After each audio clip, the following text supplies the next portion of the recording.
So do you want to explain what little Freddie was like when you first contacted me at Little Life Steps? What was he doing? Okay.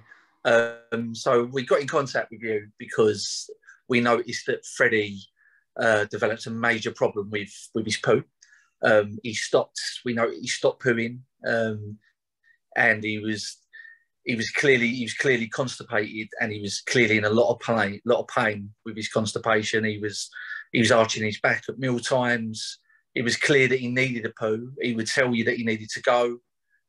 You would take him to the potty, and he'd sit down and he'd say, "No, I don't want to go. We don't need to go anymore."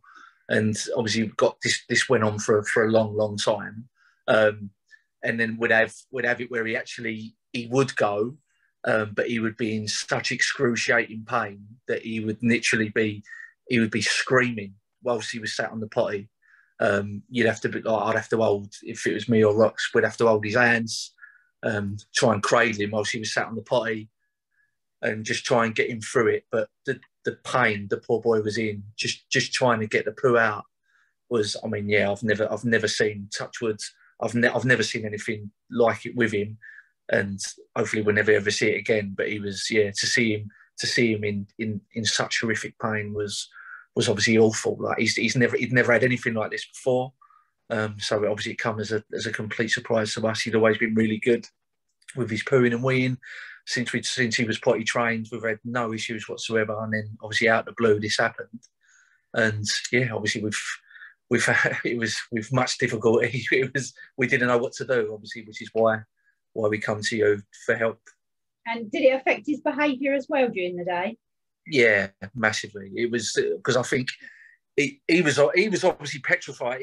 It was hurting him clearly, but he was also petrified of pooing. So when it come on, he just couldn't concentrate. So it was clear that he needed to poo. Worse at meal times and stuff. Usually Fred was always really good with his lunches and his dinners, and he'd sit there. But if it come on that he needed to go, you'd see him and he'd be wiggling in a chair, arching his back, doing everything he could not to poo. But he was then concentrating so hard on not pooing that he couldn't then focus on anything else. So he couldn't eat. He weren't eating properly. He wasn't like, so Fred like any boy his age just got his favourite cartoons and stuff. And even that, like it took over everything. Really, it was that bad that he just could not focus. We had no focus at all when that was happening. And then obviously because of that, our focus was then purely on trying to help him do a poo. And I mean, before we obviously spoke to you, there was things that we was trying, and obviously just through, you know what I mean, through your own, you're thinking, what can I do? What can I do? You're trying to tell him that it's okay and that he has to poo, and because poo needs to come out, you're not meant to keep it. Obviously, yeah, just at the time it was awful. I mean, thinking back about it now, it was not a nice period. Yeah. So that was before. So yeah. After you contacted me, what's happening now for little Freddie? So from our initial consultation, I felt totally reassured that we could resolve it. We got a detailed plan within days after contacting you and having our appointment. We got a detailed plan that we followed to the T.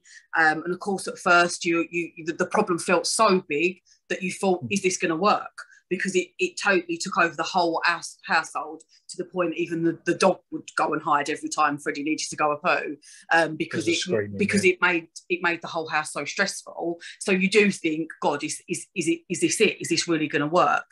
And with perseverance over a few days, it totally transformed everything. He's gone from a little boy that would poo once a week if we was lucky, to pooing every morning.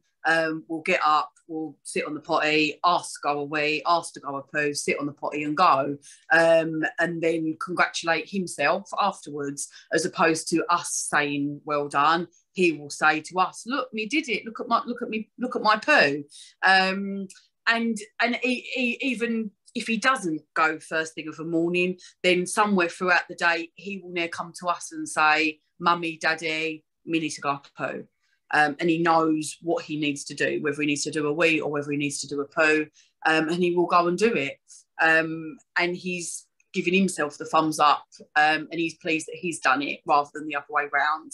And it's just normal now, isn't it? It's completely back to normal. Yeah, and then that's obviously linked into nighttime, and it is now dry at night, because what we didn't realise is that if a child's constipated or poo withholding, that can have a knock-on effect to them urinating, and that can then make them hold that throughout the day. Then obviously during the night when they're asleep, it can result in bedwetting. So that's all totally stopped, and he's back in his pants. No more pull-ups. No more pull-ups. Back in his pants.